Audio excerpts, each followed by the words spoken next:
Thank you very much, everybody.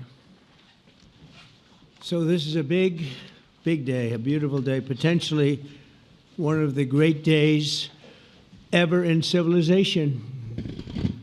Things that have been going on for hundreds of years and thousands of years. We're going to, at least we're at a minimum very, very close, and I think we're beyond very close. And I want to thank Bibi for really getting in there and doing a job. We've worked well together, as we have with many other countries, both of us, with many other countries, which is the only way this whole situation gets solved. And I'm not just talking about Gaza. Gaza is one thing, but we're talking about much beyond Gaza. The whole deal, everything getting solved. It's called peace in the Middle East.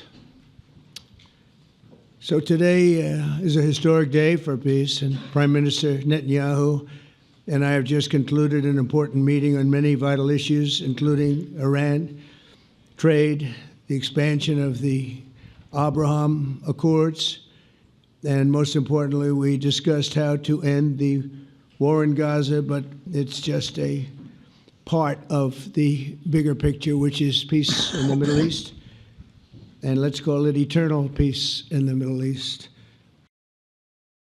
I want to thank the leaders of many Arab and Muslim nations for their tremendous support in developing the proposal, along with many of our allies in Europe. Europe has been very much involved, and as I was called by many of the European leaders, most of them saying, is this true?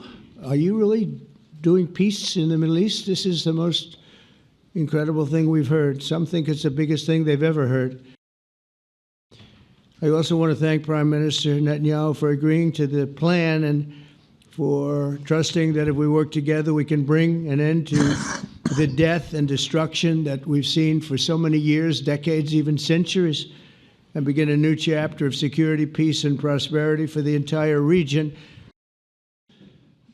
But if accepted by Hamas, this proposal calls for the release of all remaining hostages immediately, but in no case more than 72 hours. So the hostages are coming back, and I hate even saying this from the standpoint, doesn't sound right, but it is so important to the parents. The bodies of the young men, I believe in almost all cases, the young men are coming back immediately. And it means the immediate end to the war itself, not just Gaza. It's the war itself. Under the plan, Arab and Muslim countries have committed, and in writing in many cases, but I actually would take their word for it, the people I mentioned, I'd take their word for it, to demilitarize Gaza, and that's quickly. Decommission the military capabilities of Hamas and all other terror organizations. Do that immediately. And we're relying on the countries that I named and others to deal with Hamas. And I'm hearing that Hamas wants to get this done too, and that's a good thing. If you like this video, then like, share, and subscribe to Mirror Now.